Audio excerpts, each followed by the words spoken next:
Well, as the hours tick down to Election Day, politicians are in full swing getting out the vote. And some former politicians are turning up as well. Naomi Coles is here to explain. Some of the state's best reporters and their most recognizable figures are joining tomorrow for an hour-long election special at 7 p.m. here on WISC TV. Among them, former Governor Jim Doyle. He's weighing in on today's political environment. You know, we live in a democracy. Democracies are big, they're loud, they're not intended to be polite. They are intended to be a time when people with very strong differing opinions bring them forward, and then we have the election and we see who wins. Never very pleasant in my view. He reflects on a time when different political parties would take split results in statewide races and when truly undecided voters were far more common. All that and much more is coming up this Saturday, 7 p.m. with Eric Franke and myself.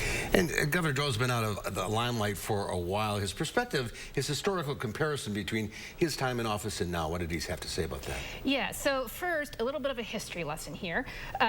Jim Doyle served as a Democratic Attorney General for then, in the 1990s, Republican Tommy Thompson. Then he went on to be a Democratic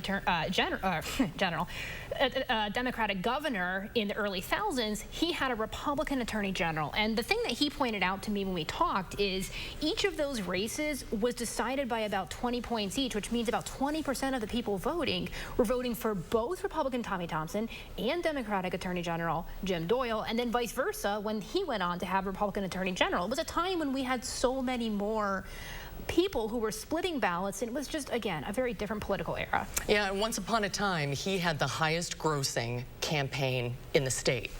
I don't imagine that that's still the case with the kind of spending we've seen in this election. Yeah, we talked about that. He estimates maybe it's down in 6th, 7th, 8th spot now, but this is something, you know, we talked about a lot. He was reflecting on the types of ads he's seeing, and he actually doesn't believe they've gotten a lot worse now in terms of just the, you know, the meanness in the ads that we see, but there's just so much more of them. And again, we just saw this past week, this governor's race has now beat out again at $115 million spent.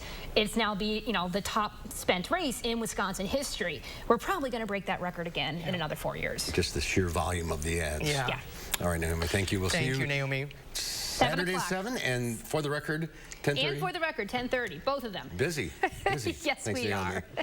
Thank you, Naomi.